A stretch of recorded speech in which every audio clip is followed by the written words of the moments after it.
Hi hello welcome back to Mamata HYLAGS Kannada YouTube channel. ನಾನು ನಿಮ್ಮ ಪ್ರೀತಿಯ ಮಮತಾ. ಗಾಯ್ಸ್, ಇದು ವೀಕೆಂಡ್ ವ್ಲಾಗ್ ಆಗಿರುತ್ತೆ. ಸಾಟರ್ಡೆ ಈವ್ನಿಂಗ್ ನಾನು ಕ್ಲಾತ್ಸ್ ಎಲ್ಲ ವಾಶ್ಗೆ ಹಾಕ್ತಾ ಇದ್ದೀನಿ.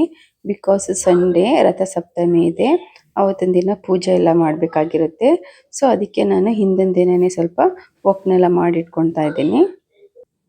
ಬಟ್ಟೆ ವಾಷಿಂಗ್ ಸ್ಟಾರ್ಟ್ ಆದಮೇಲೆ ಪ್ಯಾರಲಲ್ಲಿ ನಾನು ಮಾರ್ನಿಂಗ್ ಬ್ರೇಕ್ಫಾಸ್ಟ್ಗೆ ಸ್ವಲ್ಪ ಪ್ರಿಪ್ರೇಷನ್ ಮಾಡ್ಕೊಳ್ಳೋದಿದೆ. ಗೈಸ್, ನಾನು ಬಿಳಿ ಹೋಳಿಗೆ ಮಾಡೋಣ ಅಂತ ಡಿಸೈಡ್ ಮಾಡ್ಕೊಂಡಿದ್ದೀನಿ. ಇದಕ್ಕೆ ನಾನು 3/4 ಕಪ್ಪಷ್ಟು ಚಿರೋಟಿ ರವೆ ಆ್ಯಂಡ್ 1/4 ಕಪ್ಪಷ್ಟು ಗೋಧಿ ಹಿಟ್ಟನ್ನ ತಗೊಂಡು ಮಿಕ್ಸ್ ಮಾಡ್ಕೊಂಡಿದ್ದೀನಿ. ರುಚಿಗೆ ತಕ್ಕಷ್ಟು ಸಾಲ್ಟ್ನ ಆ್ಯಡ್ ಮಾಡಿಕೊಂಡು ಮಿಕ್ಸ್ ಮಾಡ್ಕೊತಾ ಇದ್ದೀನಿ. ಇವಾಗ ಇದನ್ನ ಸ್ವಲ್ಪನೇ ನೀರನ್ನ ಆ್ಯಡ್ ಮಾಡಿಕೊಂಡು ನೀಟಾಗಿ ಮಿಕ್ಸ್ ಮಾಡ್ಕೊಬೇಕು.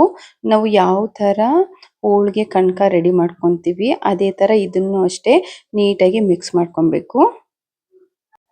ಇದಕ್ಕೆ ಒಂದು 3 to 4 ಸ್ಪೂನ್ ಆಯಿಲ್ ಸಾಕು, ಅದಕ್ಕಿಂತ ಜಾಸ್ತಿ ಏನು ನೆಸೆಸಿಟಿ ಇಲ್ಲ.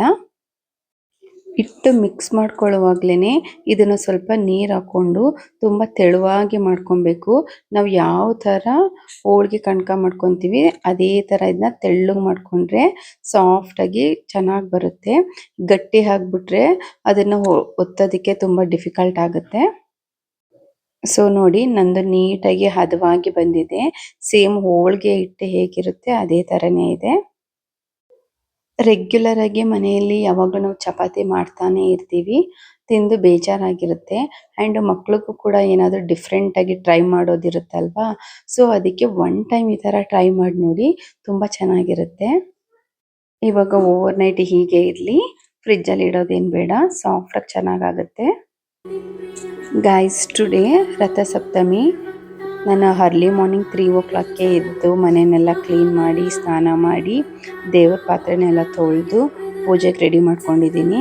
ಇವಾಗ ಟೈಮ್ 7:30 ಆಗಿದೆ. ನಾನು ಪೂಜೆ ಮಾಡುವಷ್ಟರಲ್ಲಿ ನಮ್ಮಮ್ಮ ಹೇಳಿದರು ಬೇಗ ಎದ್ದು ಪೂಜೆ ಮಾಡು ಅಂತ ಹೇಳಿ. ಆಲ್ರೆಡಿ ನಾನು ಡಿಸೈಡ್ ಆಗಿದ್ದೆ, ರಥಸಪ್ತಮಿ ಅಂತ ಹೇಳಿದೆ, ಸೂರ್ಯ ಬೇಗ ಬರ್ತಾನೆ, ಬೇಗ ರೆಡಿ ಮಾಡಬೇಕು. ಆ್ಯಂಡ್ ಸೂರ್ಯಂಗೆ ಅಂತ ಹೇಳಿದ್ಮೇಲೆ ಬೇಗನೆ ಪೂಜೆ ಮಾಡಬೇಕು ಅಂತ ಹೇಳಿ. ಸೊ ಅದಕ್ಕೆ ನಾನು ಬೇಗ ಎದ್ದು ಎಲ್ಲ ಮುಗಿಸಿ ಇವಾಗ ಪೂಜೆ ಮಾಡ್ತಾ ಇದ್ದೀನಿ. ರಥಸಪ್ತಮಿ ಬಗ್ಗೆ ಹೇಳಬೇಕು ಅಂತಂದರೆ, ಈ ದಿನ ಸೂರ್ಯ ತನ್ನ ರಥದಲ್ಲಿ ಉತ್ತರಾಯಣಕ್ಕೆ ಪ್ರಯಾಣ ಆರಂಭಿಸ್ತಾನೆ ಅಂತ ಹೇಳಲಾಗುತ್ತೆ ಪುರಾಣಗಳಲ್ಲಿ. ಸೊ ಅದಕ್ಕೆ ಈ ದಿನನ ತುಂಬ ವಿಶೇಷವಾಗಿ ಹಿಂದೂಗಳು ಆಚರಣೆ ಮಾಡ್ತಾರೆ. ಈ ದಿನದಲ್ಲಿ ವಿಶೇಷವಾಗಿ ಒಂದು ಕಸ್ಟಮ್ನೇ ಫಾಲೋ ಮಾಡ್ತಾರೆ. ಎಕ್ಕದ ಎಲೆ ಎಲ್ಲ ತಗೊಂಡು ದೀಪ ಎಲ್ಲ ಹಚ್ಕೊಂಡು ಸೂರ್ಯನ ಬರಮಾಡ್ಕೊಳ್ತಾರೆ. ಬಟ್ ಅದೆಲ್ಲ ಅವೈಲಬಿಲಿಟಿ ಇರಲಿಲ್ಲ. ಆ್ಯಸ್ ಯೂಶ್ವಲ್ ನಾನು ದೇವ್ರ ಪಾತ್ರೆನೆಲ್ಲ ತೊಳೆದು ಮಾಮೂಲಿ ದೀಪ ಇಟ್ಕೊಂಡು ಅದನ್ನೇ ದೇವ್ರಿಗೆ ಪ್ರಾರ್ಥನೆ ಮಾಡಿಕೊಂಡು ನಾನು ಆಚರಣೆ ಮಾಡಿಕೊಂಡೆ. 7:30 ಆಗಿದ್ರೂ ಇನ್ನೂ ಸೂರ್ಯ ಬಂದಿರಲಿಲ್ಲ. ವೆದರ್ ಕೂಡ ತುಂಬ ಕೋಲ್ಡ್ ಆಗಿತ್ತು. ಆ್ಯಂಡ್ ಹೋಲ್ ಡೇನೂ ಅಷ್ಟೇ ತುಂಬ ಏನು ಆ ಥರ ಬಿಸಿಲು ಆ ಥರ ಏನೂ ಇರಲಿಲ್ಲ, ಕ್ಲೌಡಾಗೇ ಇತ್ತು.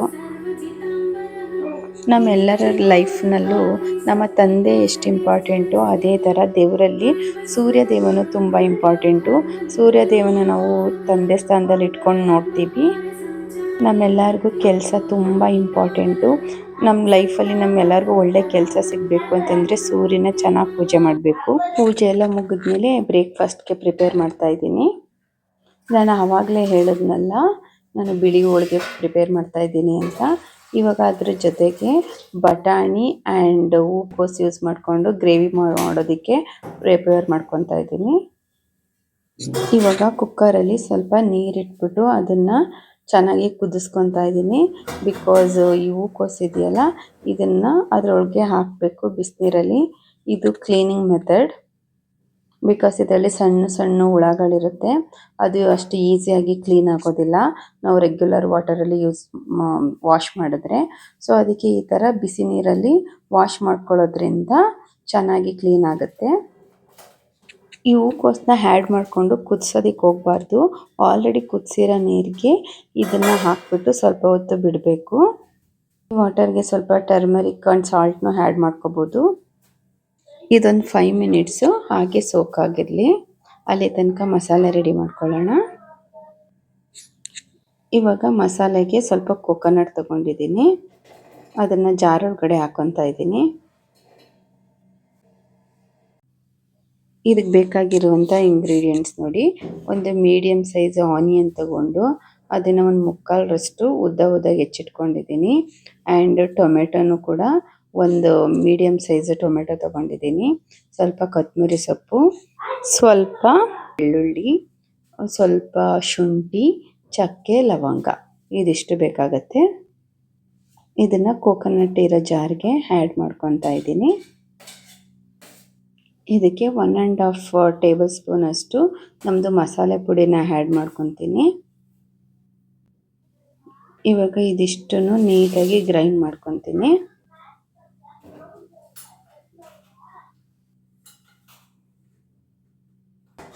ಗೈಸ್, ಇವಾಗ ಸೋಕ್ ಮಾಡಿ ಇಟ್ಕೊಂಡಿದ್ನಲ್ಲ ಒಂದು 5 ಮಿನಿಟ್ಸು, ಆ ಹೂಕೋಸನ್ನೆಲ್ಲ ಬಿಸಿನೀರಿಂದ ತೆಗೆದು ತಣ್ಣೀರಲ್ಲಿ ವಾಶ್ ಮಾಡಿ ಇಟ್ಕೊತೀನಿ. ಗೈಸ್ ಬನ್ನಿ, ಇವಾಗ ನಾವು ಗ್ರೇವಿ ಸ್ಟಾರ್ಟ್ ಮಾಡೋಣ. ಈ ಗ್ರೇವಿನ ಕುರ್ಮಾ ಅಂತಲೂ ಕರೀತಾರೆ. ಸದ್ಯಕ್ಕೆ ನಾನು ಬಟಾಣಿ ಮತ್ತು ಹೂಕೋಸು ಗೊಜ್ಜು ಅಂತ ಹೇಳ್ತೀನಿ. ಇವಾಗ ಪಾತ್ರೆಗೆ ಬೇಕಾಗಿರುವಷ್ಟು 1 to 3 ಟೇಬಲ್ ಸ್ಪೂನ್ ಆಗುವಷ್ಟು ಕೊಬ್ಬರಿ ಎಣ್ಣೆನ ಆ್ಯಡ್ ಮಾಡ್ಕೊತಾ ಇದ್ದೀನಿ. ಅದು ಬಿಸಿಯಾಗಿದ್ಮೇಲೆ ಹೆಚ್ಚಿಟ್ಕೊಂಡಿರೋ ಆನಿಯನ್ನ ಆ್ಯಡ್ ಮಾಡ್ಕೊತೀನಿ. ಆನಿಯನ್ನು ಸ್ವಲ್ಪ ಪಿಂಕಿಶ್ ಆಗಬೇಕು, ಅಲ್ಲಿ ತನಕ ಫ್ರೈ ಮಾಡ್ಕೊತೀನಿ. ಇವಾಗ ಇದಕ್ಕೆ ಹೂಕೋಸನ್ನ ಆ್ಯಡ್ ಮಾಡ್ಕೊತಾ ಇದ್ದೀನಿ. ಇದು ಸ್ವಲ್ಪ ಫ್ರೈ ಆಗಬೇಕು. ಅದು ಸ್ವಲ್ಪ ಹಸಿ ಸ್ಮೆಲ್ಲೆಲ್ಲ ಇರುತ್ತೆ, ಅದೆಲ್ಲ ಹೋಗಬೇಕು. ಅಲ್ಲಿ ತನಕ ನೀಟಾಗಿ ಚೆನ್ನಾಗಿ ಫ್ರೈ ಮಾಡ್ಕೊಬೇಕು. ಹಿಂದಿನ ದಿನವೇ ಬಟಾಣಿನೂ ಕೂಡ ಸೋಕ್ ಮಾಡಿ ಇಟ್ಕೊಂಡಿದ್ದೆ. ಅದನ್ನು ಇವಾಗ ನೀಟಾಗಿ ಚೆನ್ನಾಗಿ ತೊಳೆದು ಈಗ ಬಟಾಣಿನ ಫ್ರೈ ಮಾಡೋದಕ್ಕೆ ಅಂತ ಹೇಳಿ ತೆಗೆದಿಟ್ಕೊಂಡಿದ್ದೀನಿ. ಆ್ಯಕ್ಚುಲಿ ಇವಾಗ ಸೀಸನ್ ಇದೆ, ಹಸಿ ಬಟಾಣಿನೂ ಸಿಗುತ್ತೆ. ಬಟ್ ನಮ್ಮ ಮನೇಲಿ ಒಣ ಬಟಾಣಿ ತುಂಬ ಸ್ಟಾಕ್ ಇತ್ತು, ಅದನ್ನು ಖಾಲಿ ಮಾಡೋಣ ಅಂತ ಹೇಳಿ ಯೂಸ್ ಮಾಡ್ತಾ ಇದ್ದೀನಿ. ಗೈಸ್, ನಾನು ಫ್ರೈ ಮಾಡಿರುವಂಥ ಹೂಕೋಸನ್ನ ತೆಗೆದಿಟ್ಕೊಂಡೆ. ಬಿಕಾಸ್ ನಾನು ಬಟಾಣಿನ ಫ್ರೈ ಮಾಡಿಬಿಟ್ಟು ಅದನ್ನು ಒಂದು 2 ವಿಷಲ್ ಮಾಡ್ಕೊತೀನಿ. ಬಿಕಾಸ್ ಅದು ಗ್ರೇವಿಗೆ ಸಾಫ್ಟಾಗಿ ಆಗಬೇಕು ಅಂತ ಹೇಳಿ ಹೂಕೋಸು ಜೊತೆ ಅದನ್ನು ನಾನು ವಿಷಲ್ ಹಾಕಿಸ್ಕೊಂಡ್ರೆ ಆಮೇಲೆ ಹೂಕೋಸೆಲ್ಲ ಸಾಫ್ಟಾಗಿ ಆಗಿಬಿಡುತ್ತೆ. ಆಮೇಲೆ ಗ್ರೇವಿದು ಟೇಸ್ಟ್ ಕೂಡ ಚೇಂಜ್ ಆಗಿಬಿಡುತ್ತೆ. ಅದಕ್ಕೆ ನಾನು ಏನು ಮಾಡ್ತೀನಿ ಅಂತ ಹೇಳಿದ್ರೆ, ಬಟಾಣಿನ ವಿಷಲ್ ಹಾಕಿಸಾಗಿದ್ಮೇಲೆ ಆಮೇಲೆ ಕುದಿಯೋ ಟೈಮಲ್ಲಿ ಆವಾಗ ನಾನು ಹೂಕೋಸನ್ನ ಆ್ಯಡ್ ಮಾಡ್ಕೊತೀನಿ. ಗೈಸ್, ಇವಾಗ ಎಣ್ಣೆ ಮತ್ತು ಈರುಳ್ಳಿ ಜೊತೆ ಬಟಾಣಿ ಎಲ್ಲ ನೀಟಾಗಿ ಫ್ರೈ ಆಯಿತು, ಹಸಿ ಸ್ಮೆಲ್ಲೆಲ್ಲ ಹೋಯಿತು. ಸೊ ಇವಾಗ ನಾನು ರುಬ್ಬಿಟ್ಕೊಂಡಿದ್ನಲ್ಲ ಆ ಫೈನ್ ಪೇಸ್ಟ್ನ ಆ್ಯಡ್ ಮಾಡ್ಕೊತಾ ಇದ್ದೀನಿ. ಒಂದು ಸ್ವಲ್ಪ ಟೈಮು ಇದನ್ನು ಕೂಡ ಫ್ರೈ ಮಾಡ್ಕೊಂಡು ಬಿಡ್ತೀನಿ.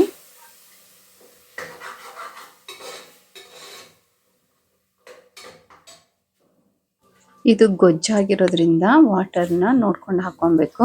ನಾನು ಸ್ವಲ್ಪನೇ ಆ್ಯಡ್ ಮಾಡ್ಕೊತಾ ಇದ್ದೀನಿ. ನೋಡಿ, ಈ ಥರ ಬಂದಿದೆ. ಕನ್ಸಿಸ್ಟೆನ್ಸಿ ಈ ಥರ ಇರಬೇಕು. ಚಪಾತಿ ರೋಟಿಗೆಲ್ಲ ಗ್ರೇವಿ ಯಾವಾಗಲೂ ಸ್ವಲ್ಪ ತಿಕ್ಕಾಗಿದ್ರೇ ಚೆನ್ನಾಗಿರುತ್ತೆ, ತುಂಬ ತಿನ್ನಾಗಿರೋ ಚೆನ್ನಾಗಿರಲ್ಲ. ಗೈಸ್, ನಾನಿವಾಗ ಬಟಾಣಿನ ಒಂದು 2 ವಿಷಲ್ ಮಾಡಿಸ್ಕೊತೀನಿ. ಸಾಕು, ಸಾಫ್ಟಾಗಿ ಬರುತ್ತೆ. ತುಂಬ ಸಾಫ್ಟ್ ಆಗಿಬಿಟ್ರೂ ಚೆನ್ನಾಗಿರಲ್ಲ, ಅದಕ್ಕೆ 2 ವಿಷಲ್ ಸಾಕು.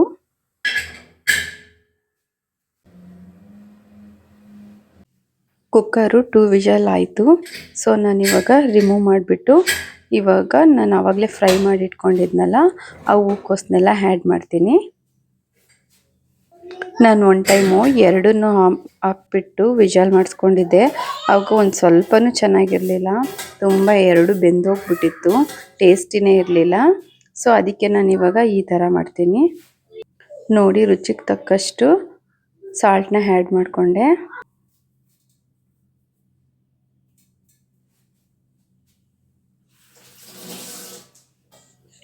ಇವಾಗ ಇದು ಚೆನ್ನಾಗಿ ಬಾಯ್ಲ್ ಆಗಬೇಕು. ಸೊ ಅದಕ್ಕೆ ಪ್ಲೇಟ್ ಕವರ್ ಮಾಡಿಬಿಟ್ಟು ಬಾಯ್ಲ್ ಮಾಡ್ತೀನಿ. ಇವಾಗ ಇದಕ್ಕೆ ಉಪ್ಪು ಖಾರ ಎಲ್ಲ ಚೆನ್ನಾಗಿ ಇಟ್ಕೊಳ್ಳುತ್ತೆ. ನೋಡಿ, ಚೆನ್ನಾಗಿ ಕುದೀತಾ ಇದೆ. ಸ್ಮೆಲ್ಲು ಅಷ್ಟೇ ಘಮ ಘಮ ಅಂತ ಇದೆ. ಅಡುಗೆ ಮನೆಯೆಲ್ಲ ತುಂಬ ಚೆನ್ನಾಗಿದೆ. ಈ ಥರ ಮಸಾಲ ಗ್ರೇವಿ ಅಂದರೆ ನಮ್ಮ ಬೇಬಿಗೆ ತುಂಬ ಇಷ್ಟ. ಇವತ್ತು ಈ ಥರ ಒಂದು ನ್ಯೂ ಟ್ರೈ ಏನು ಹೇಳ್ತಾರೆ, ಬಿಳಿ ಹೋಳಿಗೆನ ಮಾಡಿಕೊಡ್ತಾ ಇದ್ದೀನಿ. ನೋಡೋಣ ಕಾಂಬಿನೇಷನ್ ಹೇಗಿರುತ್ತೆ ಅಂತ. ಐ ಹೋಪ್ ಚೆನ್ನಾಗಿರುತ್ತೆ. ಬಟ್ ನನ್ನ ಬೇಬಿಗೂ ಹೇಗಿರುತ್ತೆ ಅನ್ನೋದನ್ನ ನೋಡಬೇಕು. ಎಸ್ಟರ್ಡೇ ನೈಟೇ ನಾನು ಕಣ್ಕ ರೆಡಿ ಮಾಡ್ಕೊಂಡಿದ್ದೆ. ಈಗ ಹೂರ್ಣ ಥರ ರೆಡಿ ಮಾಡ್ಕೊತಾ ಇದ್ದೀನಿ. ಇದಕ್ಕೆ ನಾನು ಏನು ಮಾಡ್ತಾ ಇದ್ದೀನಿ, 1 ಬಟ್ಲಷ್ಟು ನೀರನ್ನ ಬಾಣಲೆಗೆ ಹಾಕ್ಕೊತಾ ಇದ್ದೀನಿ. ಇದು ಚೆನ್ನಾಗಿ ಕುದಿಬೇಕು. ಸ್ವಲ್ಪ ಸಾಲ್ಟ್ ಆ್ಯಡ್ ಮಾಡ್ಕೊತಾ ಇದ್ದೀನಿ. ಪ್ಲೇಟ್ ಕವರ್ ಮಾಡಿಬಿಟ್ಟು ಕುದಿಯೋದಕ್ಕೆ ಬಿಡ್ತಾ ಇದ್ದೀನಿ. ನಾನು ಈ ಅಳತೆ ಬಟ್ಲಿನಲ್ಲಿ 1 ಬಟ್ಲಷ್ಟು ನೀರು ಆ್ಯಡ್ ಮಾಡ್ಕೊಂಡಿದ್ನಲ್ವಾ, ಸೊ ಅದಕ್ಕೆ ನಾನು ಇವಾಗ ಇದು ಅರ್ಧದಷ್ಟು ಅಕ್ಕಿ ಹಿಟ್ಟನ್ನ ತಗೊತಾ ಇದ್ದೀನಿ. ಈ ಅಕ್ಕಿ ಹಿಟ್ಟು ನಮ್ಮಮ್ಮ ತಂದುಕೊಟ್ಟಿದ್ರು. ತುಂಬ ದಿನವೇ ಆಗಿತ್ತು, ಏನು ಮಾಡೇ ಇರಲಿಲ್ಲ. ನಾನು ಆ್ಯಕ್ಚುಲಿ ನನ್ನ ಮಗಳಿಗೆ ಶಾವಿಗೆ ಥರ ಇಷ್ಟ ಅವಳಿಗೆ, ಅದನ್ನು ಮಾಡೋದಕ್ಕೆ ಅಂತ ತೊಗೊಂಡು ಬಂದಿದ್ದು. ಬಟ್ ಅದು ಒತ್ತೋದಕ್ಕೆ ಇಲ್ಲ ನಮ್ಮ ಹತ್ರ, ಸೊ ಅದಕ್ಕೆ ಮಾಡೇ ಇರಲಿಲ್ಲ. ಸೊ ಇವಾಗ ಇದನ್ನು ನಾನು ಯೂಟ್ಯೂಬಲ್ಲಿ ನೋಡಿದಾಗ ಗೊತ್ತಾಯಿತು, ಇದನ್ನೇ ಟ್ರೈ ಮಾಡಬಾರ್ದು ಅಂತ ಮಾಡ್ತಾಯಿದ್ದೀನಿ. ಕುದಿಯೋ ನೀರಿಗೆ ಈ ಹಸಿಟ್ಟು ಹಾಕ್ಕೊಂಡು ನೀಟಾಗಿ ನಾದಿದೆ. ಬಿಸಿ ಬಿಸಿ ಇರುತ್ತಲ್ಲ, ಸೊ ಸ್ಟವ್ ಮೇಲೆ ಇಟ್ಕೊಂಡು ನಾದೋದಕ್ಕೆ ಕಷ್ಟ ಆಗುತ್ತೆ. ಸೊ ಆದಷ್ಟು ಅಲ್ಲಿ ತಿರುಕೊಂಡು ಇವಾಗ ಇದನ್ನು ಒಂದು ಪ್ಲೇಟ್ಗೆ ಶಿಫ್ಟ್ ಮಾಡ್ಕೊತಾ ಇದ್ದೀನಿ. ಇದನ್ನು ಇವಾಗ ಕೈಯಲ್ಲಿ ನೀಟಾಗಿ ಚೆನ್ನಾಗಿ ನಾದುತ್ತೀನಿ. ಸ್ವಲ್ಪ ನೀರನ್ನ ಮಿಕ್ಸ್ ಮಾಡ್ಕೊತೀನಿ. ಬೆಚ್ಚಗಿರೋ ನೀರನ್ನ ತೊಗೊಂಡಿದ್ದೀನಿ. ನೀರನ್ನ ಹಾಕ್ಕೊಂಡು ಮಾಡ್ಕೋಬೇಕು. ಈ ಹಿಟ್ಟು ತೆಳ್ಳಗಿರಬೇಕು, ಏಕೆಂದರೆ ಗಟ್ಟಿಗಾಗ್ಬಿಟ್ರೆ ಆಮೇಲೆ ಚೆಂಡು ಥರ ಆಗಿಬಿಡುತ್ತೆ. ಆಮೇಲೆ ಅದನ್ನು ನಾವು ಒಬ್ಬಟ್ಟು ಥರ ತಟ್ಟೋದಕ್ಕೆ ಆಗೋದಿಲ್ಲ. ಸೊ ಅದಕ್ಕೆ ನಾವು ಬೇಳೆ ಒಬ್ಬಟ್ಟು ಅಥವಾ ಕಾಯಿ ಒಬ್ಬಟ್ಟನ್ನು ಹೂರಣನ ರೆಡಿ ಮಾಡ್ಕೊತೀವಲ್ಲ, ಅದಕ್ಕೆ ಇದನ್ನು ಚೆನ್ನಾಗಿ ಒತ್ತಿ ಇಟ್ಕೊಬೇಕು.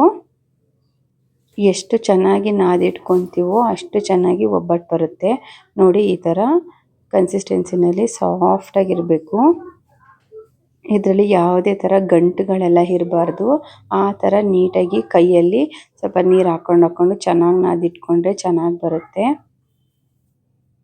ಇವಾಗ ನಾನು ಇದನ್ನು ಉಂಡೆ ಮಾಡಿ ಇಟ್ಕೊತಾ ಇದ್ದೀನಿ. ಒಂದು 10 ಉಂಡೆ ಆಗ್ಬೋದು ಅಂತ ಅಂದ್ಕೊಂಡಿದ್ದೀನಿ. ಅಷ್ಟು ಉಂಡೆ ಮಾಡಿ ಇಟ್ಕೊತೀನಿ.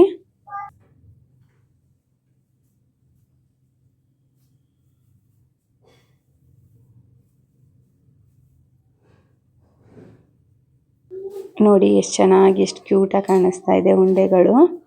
ತುಂಬ ಚೆನ್ನಾಗಿದೆ, ಸಾಫ್ಟಾಗೂ ಇದೆ. ಗೈಸ್, ಇಲ್ಲಿ ನೋಡಿ ಕಣ್ಕ ಎಷ್ಟು ಚೆನ್ನಾಗಿದೆ. ಎಸ್ಟರ್ಡೇ ನಾದಿಟ್ಕೊಂಡಿದ್ನಲ್ಲ ಅದು.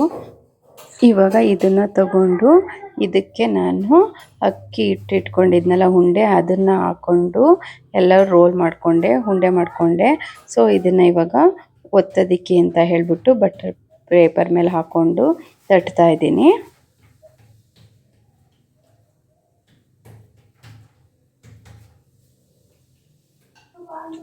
ಇವಾಗ ಚಪಾತಿ ಒತ್ತೋದು ಲಟ್ಟಣಿಗೆ ಇದೆಯಲ್ಲ, ಅದನ್ನು ತಗೊಂಡು ಅದರಿಂದ ಸ್ವಲ್ಪ ಲಟ್ಟಿಸ್ಕೊತಾ ಇದ್ದೀನಿ.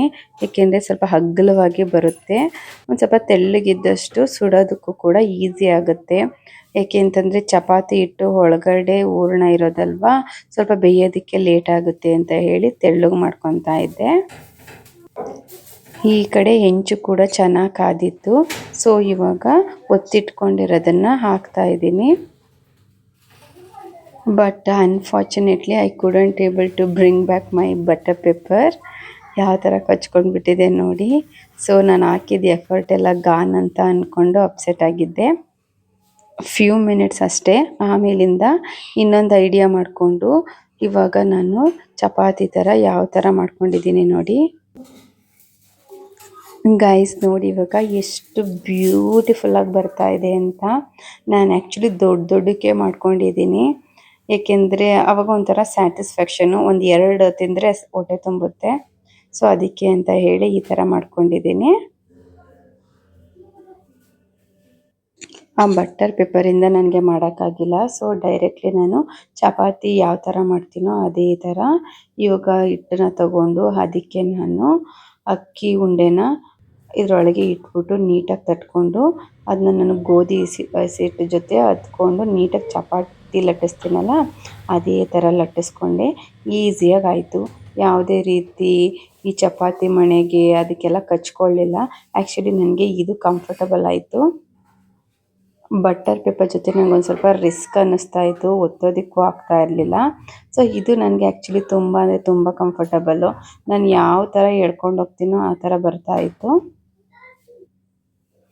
Actually I am so happy I am successfully done ಬಿಳಿ ಹೋಳಿಗೆ ಅಂತ ಹೇಳಿ ಖುಷಿಲಿ ಮಾಡ್ತಾ ಇದ್ದೀನಿ. ನೋಡಿ ಯಾವ ಥರ ಕೈಯಲ್ಲಿ ಈ ಥರ ಶೇಕ್ ಮಾಡ್ತಾ ಇದ್ರೆ ಅದೇ ಅಗಲ ಆಗ್ತಾ ಹೋಗ್ತಾ ಇತ್ತು. ನೋಡಿ ಎಷ್ಟು ಚೆನ್ನಾಗಿ ತಿರುಗೋದಿಕ್ಕೂ ಎಷ್ಟು ಚೆನ್ನಾಗಿ ಬರ್ತಾ ಇದೆ. ಯಾವುದೇ ರೀತಿ ಹೆಂಚ್ಗೆಲ್ಲ ಕಚ್ಕೊಂಡಿಲ್ಲ. ನಂಗೆ ತುಂಬ ಅಂದರೆ ತುಂಬ ಖುಷಿಯಾಗೋಯ್ತು.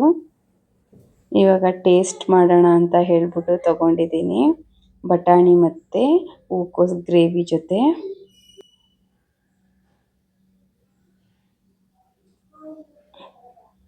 ಗಾಯ್ಸ್ ಆ ಗ್ರೇವಿಗೂ ಆ ಚಪಾತಿಗೂ ತುಂಬ ಅಂದರೆ ತುಂಬ ಚೆನ್ನಾಗಿದೆ. ಟ್ರೈ ಮಾಡಲೇಬೇಕು. You guys must try it. ಮಕ್ಳಿಗಂತೂ ತುಂಬ ಖುಷಿ ಪಟ್ಕೊಂಡು ತಿಂತಾರೆ. ನನ್ನ ರಾಜು ಅಂತೂ ವೆರಿ ಹ್ಯಾಪಿ. ಅವ್ನು ತುಂಬ ಖುಷಿಯಾಗಿ ತಿಂದ. ನನಗೆ ತುಂಬ ಖುಷಿ ಆಯಿತು. ನಾನು ಇದನ್ನು ಫಸ್ಟ್ ಟೈಮ್ ನೋಡಿದಾಗ ತುಂಬ ಡಿಫಿಕಲ್ಟ್ ಅನ್ನಿಸ್ತಾ ಇತ್ತು. ಇದನ್ನು ನನ್ನ ಕೈಲಿ ಮಾಡೋಕ್ಕಾಗುತ್ತಾ ಅಂತ ಅಂದ್ಕೊಂಡ್ಬಿಟ್ಟಿದ್ದೆ. But I tried it. It went well. Very tasty. ನಾನೇ ಮಾಡಿದ್ದೀನಿ ಅಂತಂದರೆ ನೀವು ಅಬ್ಸಲ್ಯೂಟ್ಲಿ ಮಾಡ್ಬೋದು. So no doubt about it.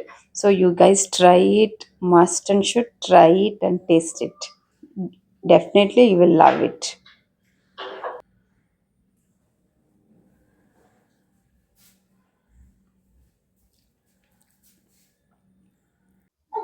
Guys ಇಲ್ಲಿ ನೋಡಿ, ಒಂದು 3 days ವಾಶ್ ಮಾಡಿರೋ ಬಟ್ಟೆ ಇದು. ಎಷ್ಟೊಂದು ಆಗಿಬಿಟ್ಟಿದೆ. ಈ ಚೇರ್ ಫಿಲ್ ಅಪ್ ಆಗಿಬಿಟ್ಟಿದೆ. ಇವಾಗ ಇದನ್ನೆಲ್ಲ ಮಡಚಿ ಕಬೋರ್ಡಲ್ಲಿ ಇಡಬೇಕು. ಇದೇ ಒಂದು 1/2 hour ಟೈಮ್ ಹಿಡಿಯುತ್ತೆ. ಯಾವಾಗಲೂ ಅಷ್ಟೇ, ಅವತ್ತಿನ ಕೆಲಸ ಅವತ್ತೇ ಅಲ್ಲೇ ಮುಗಿಸ್ಕೊಂಡ್ಬಿಟ್ರೆ ಇಷ್ಟೊಂದು ಟೈಮ್ ಆಗೋದಿಲ್ಲ. ಸೊ ನಾನು ಮಾಡಿರೋ ಮಿಸ್ಟೇಕ್ಗೆ ಇವಾಗ ನಾನೇ ಪೇ ಮಾಡಬೇಕಾಗಿದೆ. ನಾನು ಯೂಶ್ವಲಿ ಈ ಥರ ಎಲ್ಲ ಇಟ್ಕೊಳ್ಳಲ್ಲ. But this time I was so busy, so I didn't do this work. Have to do it now.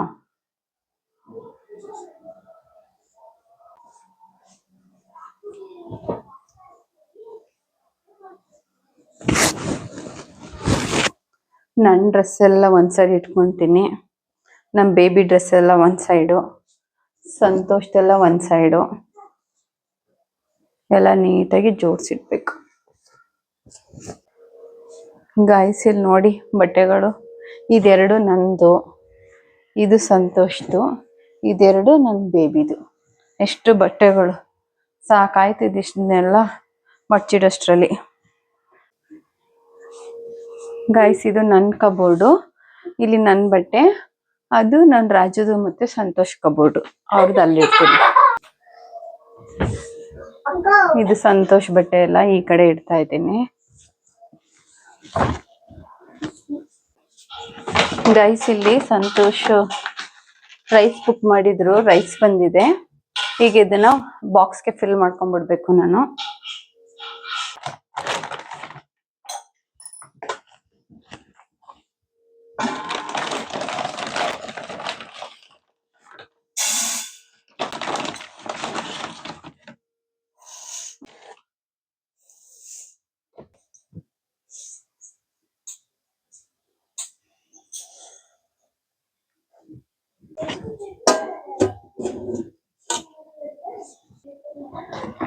ಈ ಬಾಕ್ಸ್ಗೆ ಇಡ್ಲಿ ರೈಸ್ ಹಾಕ್ಬಿಡೋಣ ಅಂತ ಹಾಕ್ತಾ ಇದ್ದೀನಿ.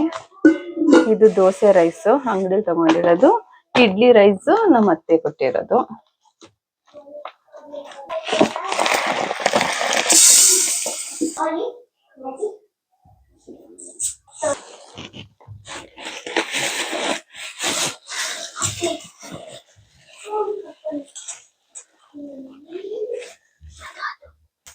ಗೈಸ್ ಇದು ಮೆಹಂದಿ ಸೊಪ್ಪು, ದಾಸವಾಳ ಎಲೆ, ದಾಸವಾಳ ಹೂವು, ಕರಿಬೇವಿನ ಸೊಪ್ಪು ಎಲ್ಲ ಮಿಕ್ಸ್ ಮಾಡಿ ರೂಮಲ್ಲೇ ಒಣಗಿಸಿ ಇಟ್ಕೊಂಡಿದ್ದೀನಿ. ಇದನ್ನ ಪೌಡ್ರ್ ಮಾಡ್ಕೊಬೇಕು ಹೇರ್ಗೆ ಹಾಕೋದಕ್ಕೆ ಅಂತ. Hair pack.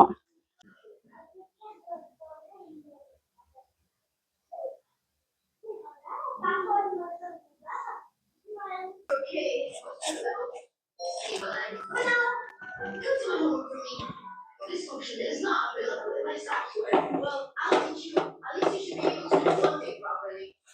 You task presented. So you guys ready ಆಗಿದೆ ನಮ್ಮ ಪೌಡರು. ಯಪ್ಪ ಘಾಟ್ ಆಗ್ತಾನೆ ಇಲ್ಲ ಓಪನ್ ಮಾಡೋದಕ್ಕೆ. ಸ್ವಲ್ಪ ಆರ್ಲಿ ಆ ಘಾಟು. ಇವಾಗ ಇದನ್ನು ನಾನು ಒಂದು ಕಂಟೈನರ್ನಲ್ಲಿ ಸ್ಟೋರ್ ಮಾಡ್ಕೊಬೇಕು. ಯಾವುದೂ ಇಲ್ಲ, ಯಾವುದಕ್ಕೆ ಸ್ಟೋರ್ ಮಾಡ್ಕೊಳ್ಳಿ ಅಂತ ಯೋಚನೆ ಮಾಡ್ತಾ ಇದ್ದೀನಿ. ಸರ್ಚ್ ಮಾಡಬೇಕು. I found this bottle. ಈ ಬಾಟಲ್ನಲ್ಲಿ ಸ್ಟೋರ್ ಮಾಡಿ ಇಟ್ಕೊತೀನಿ. ಇದು ಗ್ಲಾಸ್ ಜಾರ್ ಆ್ಯಕ್ಚುಲಿ.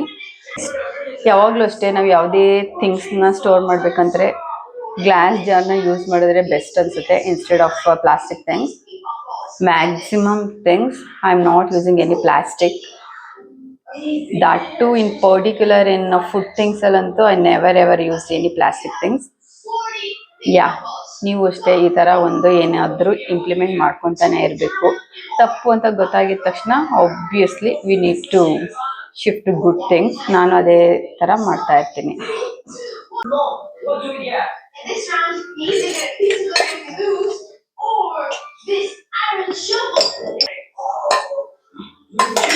ಗೈಸ್, ಇಲ್ಲಿ ನೋಡಿ, ಫೈನಲಿ ನನ್ನ ಪೌಡರ್ ರೆಡಿ ಆಗಿದೆ. ಕಂಟೈನರ್ಗೂ ಕೂಡ ಸ್ಟೋರ್ ಮಾಡಿ ಇಟ್ಕೊಂಡಿದ್ದೀನಿ. ನಾನು ಇದನ್ನು ಪೇಸ್ಟ್ ಮಾಡಿ ನಾನು ಹೇರ್ ಪ್ಯಾಕ್ ಮಾಡ್ಕೊಂಡಾಗ ನಿಮಗೆ ತೋರಿಸ್ತೀನಿ. ಆ್ಯಕ್ಚುಲಿ ಇದರಲ್ಲಿ ಒಳ್ಳೆ ಇಂಗ್ರೀಡಿಯೆಂಟ್ಸ್ ಇರೋದ್ರಿಂದ ತುಂಬ ಹೆಲ್ತ್ ಬೆನಿಫಿಟ್ಸ್ ಕೂಡ ಇದೆ. ಯಾವುದೇ ರೀತಿ ಸೈಡ್ ಎಫೆಕ್ಟ್ಸ್ ಕೂಡ ಇರೋದಿಲ್ಲ. ಸೊ ನೀವು ಅಷ್ಟೇ ನಿಮ್ಮ ಮನೆ ಹತ್ರದಲ್ಲೇ ಸಿಗುವಂಥ ಸೊಪ್ಪುಗಳನ್ನ ಯೂಸ್ ಮಾಡಿಕೊಂಡು ಅದನ್ನು ಪೌಡ್ರ್ ಮಾಡಿಕೊಂಡು ಹೇರ್ ಪ್ಯಾಕ್ ಮಾಡಿಕೊಂಡು ಅಭ್ಯಾಸ ಮಾಡ್ಕೊಳ್ಳಿ. ಇದರಿಂದ ಹೇರ್ ಚೆನ್ನಾಗಿರುತ್ತೆ. Guys, I'm going to wind up now. Thank you so much for watching. Guys, ವಿಡಿಯೋನ ಕಂಪ್ಲೀಟ್ ಆಗಿ ನೋಡಿ, ಲೈಕ್ ಮಾಡಿ, ಕಮೆಂಟ್ ಮಾಡಿ, ಸಬ್ಸ್ಕ್ರೈಬ್ ಮಾಡ್ಕೊಳ್ಳೋದನ್ನ ಮರಿಬೇಡಿ. See you guys in my next videos. Until then, take care. Bye bye.